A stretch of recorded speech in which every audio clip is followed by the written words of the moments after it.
तो इस क्वेश्चन में बेसिकली मेन डाउट स्टाइरीन में है ना?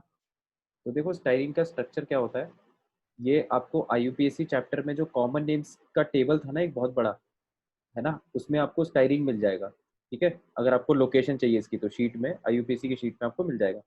बाकी ये एक इम्पोर्टेंट कंपाउंड है, कई बार आता है तो आप इसको ध्यान रखो, है ना? देखो इसको मैंने कैसे ध्यान रखा है, स्टाइरीन इसको ऐसे 2 पार्ट्स में डिवाइड कर दो, टायर प्लस ईन, है ना? तो मैंने इसको कैसे ध्यान रखा है कि टायर पर एक ईन मतलब डबल बॉन्ड लगा हुआ है, तो ये रहा टायर, है ना? ये जो बेंजीन रिंग है ये टायर की तरह दिखती है, मतलब इसको टायर की तरह विजुलाइज करना है और इस पे आप लोग लगा दो एक ईन मतलब डबल बॉन्ड, तो ये सी डबल बॉन्ड सी, है ना? तो ये जो कंपाउंड होगा टायर ईन, है ना? स्टाइरीन, इस कंपाउंड को स्टाइरीन बोलते हैं। तो ये इंपॉर्टेंट कंपाउंड है, इसको ध्यान रखना। तो ये जो 10th क्वेश्चन है, इसमें देखो डी ऑप्शन में डाउट है ना? तो डी ऑप्शन में देखो ब्लू लिटमस लिखा हुआ है, तो ये जो लिटमस टेस्ट है ये अपन ने कॉपी में लिखा हुआ है कि फिनॉल के नीचे जितने भी एसिड्स होते हैं, है ना? फिनॉल के नीचे के जितने भी एसिड्स होते हैं वो सब लिटमस टेस्ट को पॉजिटिव नहीं देते, है ना? फिनॉल और उसके आगे जो एसिड्स होते हैं वो सब लिटमस टेस्ट को पॉजिटिव देते हैं। तो अब ये एसिड्स का ऑर्डर अपन ने लिखा है, राइट?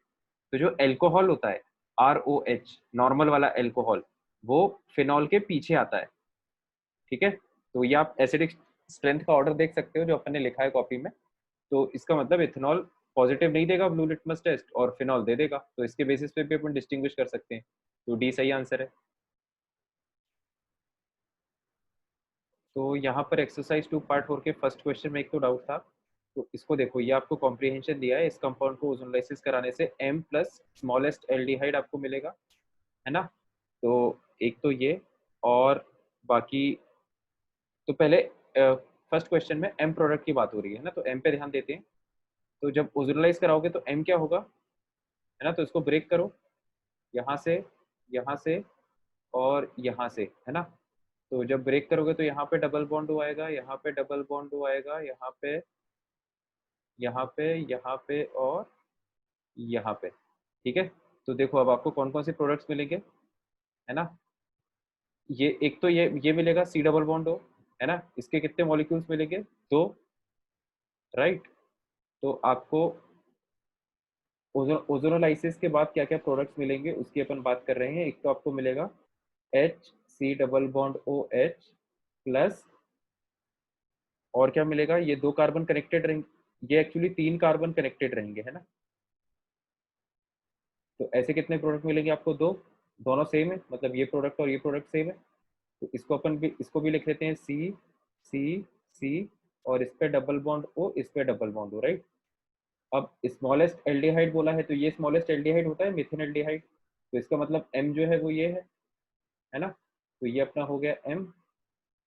अब आगे क्वेश्चन क्या कह रहा है कि product M can not respond with, तो 2,4-DNP तो रिस्पॉन्ड कर सकता है M क्योंकि कार्बोनिल कंपाउंड है, ठीक है? अमोनिकल सिल्वर नाइट्रेट जो है, अमोनिकल सिल्वर नाइट्रेट मतलब टॉलरेंस रिएजेंट वो एल्डिहाइड देते हैं, तो ये एल्डिहाइड है ये वाला पोर्शन, तो ये वाला टेस्ट पॉजिटिव दे देगा। फिर सोडियम हाइपो आयोडाइड, है ना? सोडियम हाइपो आयोडाइड मतलब NaOI मतलब आयोडोफॉर्म टेस्ट, तो ये methyl ketone iodoform test positive दे देगा। ये लास्ट में बचा सोडियम बाइकार्बोनेट, तो सोडियम बाइकार्बोनेट एसिडिक हाइड्रोजन के लिए होता है, तो कोई भी इसमें हाइड्रोजन एसिडिक नहीं है क्योंकि ऐसा कोई हाइड्रोजन नहीं है जो डायरेक्टली ऑक्सीजन से जुड़ा हो, तो इसलिए ये वाला टेस्ट नेगेटिव आ जाएगा, राइट?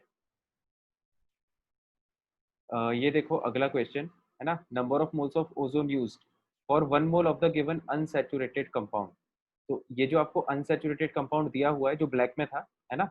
ब्लैक से जो बना हुआ था ये अनसैचुरेटेड कंपाउंड, इसको ओजोनलाइसिस कराने के लिए कितने मोल्स ओजोन रिक्वायर्ड होंगे? तो देखो, जब आपको एक पाई बॉन्ड ब्रेक करना होता है तो आपको 1 मोल ओजोन रिक्वायर्ड रिक्वायर्ड होता है ना? एक पाई बॉन्ड के लिए 1 मोल ओजोन, तो 3 पाई बॉन्ड के लिए 3 मोल ओजोन। ये सेम जैसा हाइड्रोजनेशन में होता है ना वैसे ही है, हाइड्रोजनेशन में भी ऐसे ही होता है। एक पाई बॉन्ड ब्रेक करने के लिए 1 मोल हाइड्रोजन रिक्वायर होता है, वैसे ही एक पाई बॉन्ड ब्रेक करने के लिए 1 मोल ओजोन, राइट? तो इसका आंसर आ जाएगा, क्योंकि मॉलिक्यूल में 3 पाई बॉन्ड है, आंसर आ जाएगा 3 मोल्स, है ना? ये DPP A3 का क्वेश्चन 15 देखो, which of the following alkyl group are possible from isobutane, है ना। तो आइसोब्यूटेन का हमने स्ट्रक्चर बना दिया। अब इसमें से कौन, इस आइसोब्यूटेन में से कौन कौन से एल्काइल ग्रुप पॉसिबल है। क्वेश्चन थोड़ा टफ है क्योंकि इसकी लैंग्वेज थोड़ी अजीब सी है ना, लैंग्वेज समझना है। तो देखो, इसके लिए अपन को बेसिक पता होना चाहिए कि एल्काइल ग्रुप कैसे बनता है। तो एल्काइल ग्रुप एल्केन से बनता है, राइट। यही डेफिनेशन होती है एल्काइल ग्रुप की, कि जैसे अगर ये एल्केन है, जैसे मान लो कि ये इथेन है, एक सेकेंड ब्लू पेन से लिखते हैं, जैसे मान लो कि ये इथेन है, CH3 तो इसको अगर अपन इथेन बोलेंगे तो इथाइल कैसे बनेगा। ये एक हाइड्रोजन को हमको रिमूव करना पड़ेगा, है ना। तो एक हाइड्रोजन को रिमूव कर लो, ये बनेगा CH3 CH2, ये एक बॉन्ड ओपन हो गया और ये हो गया इथाइल, राइट। तो इथाइल को तो इथाइल को हमने बेसिकली इथेन से निकाला है ना। तो कोई भी अल्काइल ग्रुप को हम उसके पेरेंट एल्केन से एक हाइड्रोजन हटा देते हैं तो एक बॉन्ड ओपन हो जाता है, हमारा एल्काइल ग्रुप जनरेट हो जाता है। क्वेश्चन ये कह रहा है कि आइसोब्यूटेन से आप कौन कौन से एल्काइल ग्रुप जनरेट कर सकते हो, है ना। तो देखो, अगर यहाँ से हाइड्रोजन हटाओगे तो ये वाला बॉन्ड ओपन हो जाएगा, तब इस ग्रुप का नाम क्या हो जाएगा, आइसोब्यूटाइल।